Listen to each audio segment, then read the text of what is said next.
Welcome to this video, which is a experiment. First, I've tried building a video explainer of what I've been doing in the Somerton Man graphic novel, which is now about literally 10 years in to its development, but is hitting a new stage where I think what people will be able to see is going to be pretty meaningful compared to a lot of the experimental futzing around that I've done over the course of the last 10 years. Now, I don't want to give the wrong impression. Somerton Man has not been the only thing I've done over the last 10 years. I've done a lot of other things.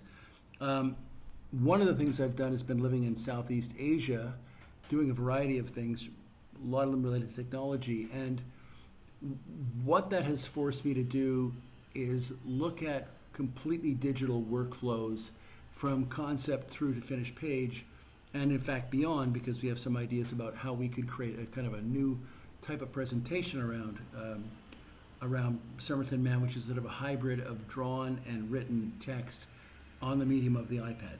But we're not going to get there today. So what we have to show you right now is really the first chapter that you've already seen in a piece-by-piece, page-by-page presentation in the Patreon up to this point, which has been about 14 days of posting. There's been 12 pages of the first chapter plus the first two pages of the second chapter. Then we had a little bit of a breakdown, and I lost the file, had to recover it. We're back on track. And part of what I explained in my last post was I've got to get this out of the current format that it's in, which is basically just a graphics program called Affinity Designer, and into a page layout program, which is called Affinity Publisher. And I've been using this for another project called Neuveld, which I'll sometimes talk about during this Patreon. And it's worked out really well. But I don't want to abandon everything I've built, so I'm looking at the transition from where we are to where we're trying to get to. So this is the first chapter of the book, and you've seen this presentation before, or seen these presented before in the Patreon on a page-by-page basis, but with some differences. Some of these pages, if you go back and look, are sort of different. Some are the same. And so what I want to do today is just sort of anatomize the way I've gone about things, explain to you how this has been built, and kind of where I'm going with it. So one of the things you'll notice right away is that there's no dialogue in here. There's a few little bubbles. But basically, the dialogue that you saw in the first postings of the pages is not there. That's in a separate layer, which I'm going to turn on now.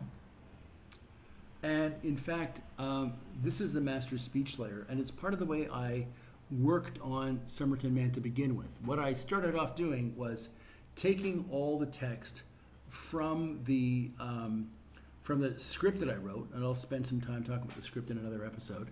And I basically transformed everything into speech bubbles and started to play with layouts mostly based on the speech bubbles. So what I was able to do is reduce the entire book to this, which I'm going to zoom out a little bit to show you.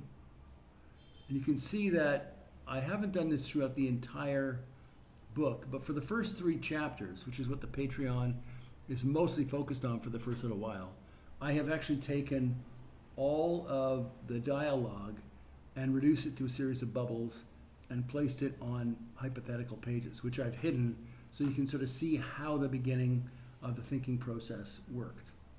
Now I'm going to turn everything on here, and I'm going to roll up to the beginning here. I've got the second chapter turned off for reading. So now if we zoom back in, let's get that in frame, you can see it is actually still different in these pages, but this is the context you originally saw, which has the speech bubbles, the figures, the backgrounds. In most cases, those figures are not as finished as this. You may have seen a couple of glimpses of what you're seeing here, which is kind of the next stage after the storyboard level that I'm at right now for the most of the book. So the combination of the backgrounds, the storyboards, let's get to some place where that actually happens more here. So we'll stop here for a second. This is kind of what you've been seeing. This is the combination of the speech bubble layer, the individual pages and panels, and these drawings that are over the top of what are often 3D rendered or 3D linear backgrounds that I did in SketchUp. So this is familiar. And in some cases, because I'm interested in the actual settings in the city of Adelaide, which is where the Somerton Man story took place, I've gone through things like Google Maps and taken street views of actual areas and places that I want the characters to be moving through. In other cases, I've left them in reference photos, which I'll obliterate in the final book. But more typical are these kinds of pages where everything is essentially synthetic. So that's the beginning of understanding what we're doing. This page here is interesting because it represents a stage before what you've seen so far. The problem of being consistent in a graphic novel where your ambitions are what mine are, which is to have a kind of perspectival driven, less idiosyncratic, more rooted in the structure of the world, kind of a representation of the world, like realism involved, which is not, to my mind, the goal. I'm not actually interested in realism per se. But when you want to use realism as a tool, consistency is pretty important. And one of the things that I tried and have been trying is various strategies around human figures and making sure that they read correctly. Human figures are easier and easier to draw when you draw more and more of them. But when you have a lot of distinct characters, you want complete freedom in your point of view, you're constrained to a kind of a realistic perspectival presentation, as I've decided to go with in Somerton Man. You have to pay very close attention to how you deal with the perspective in the figures you have in your drawings. So one of the things that I did was get these kind of lovely little mannequins. I actually only have 3, but what I was doing was posing them, photographing them in the poses that I wanted, isolating those, and then dropping them into 3D backgrounds, which I could then either adjust the angle of the camera, or I could adjust the angle that was used in the 3D model, so they matched up, and I got a pretty good way of matching up things like the way a figure sits upon a chair. Now, this figure is sitting over the top of the chair, but you can see that the chair's perspective and the perspective of the general outlines of the character are the same. We can look here and see sort of the same thing. She's just sitting down, and so her bum is just above the chair, and most of the pose and the direction of line of sight is what I wanted. You may think it's not good, but I like it. And all of these things were movable, and they could be composited together. I'll just say a thing about these mannequins. The guy who makes the mannequins, pretty brilliant little invention he's got here. I'm going to put a link to them in the description. Built these mannequins for a bunch of reasons with oversized hands. One of the things that's great about this is they're partly posable, so that you can actually begin to get the way the hand works. But despite being used because I have ambitions towards realism, the mannequins themselves aren't realistic, as you can see.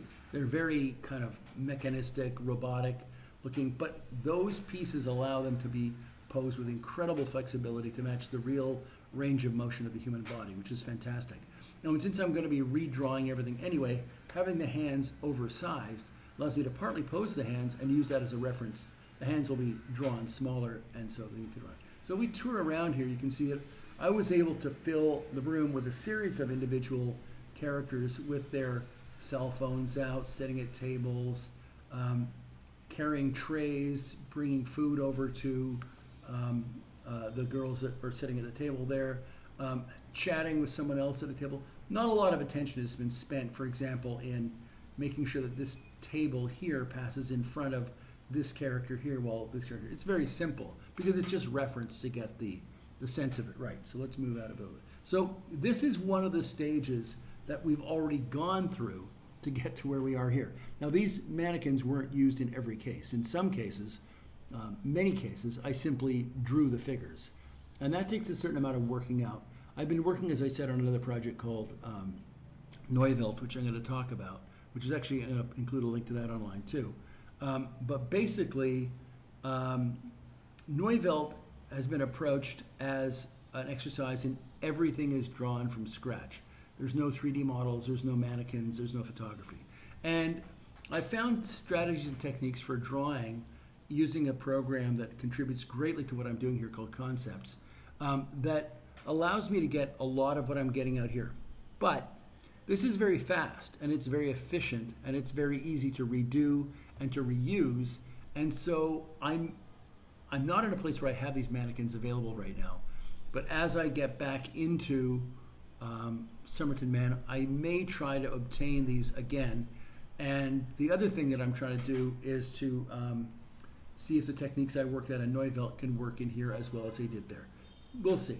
One of the themes of Somerton Man is repetition with similarity and difference. And that kind of is my graphic novel approach to talking about how people retell stories, make up stories, witness the same event, and tell two different versions of it, the kind of Rashomon effect and so forth. And so a lot of what I've been trying to do with the consistency, with the 3D models, with the poses, with the mannequins and so forth, is figure out a way to get to that being an easy thing to control and to build as I build Somerton Man out.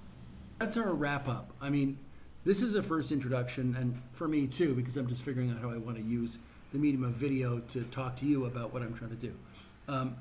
I hope you'll visit my Patreon to see the individual postings, and this posting will also be part of Patreon. I'm right now leaving everything out in the open for anybody to see. There's a tier that you can join, but it doesn't really represent anything right now in terms of extra material. I just need you to get out, and see what I'm doing and decide for yourself. And it's better for you if you can see everything that comes along with being a supporter of mine. As I get through the chapters, probably at the end of the third chapter, when the book is really getting rolling, I'm going to shift things to a more tiered access model. But we're not there yet. And I hope that when that happens, you'll be able to make decisions on whether or not you like what I'm doing based on really good information, seeing how I've approached things, what my ideas are, what the story is like. And there's a lot more to talk about here.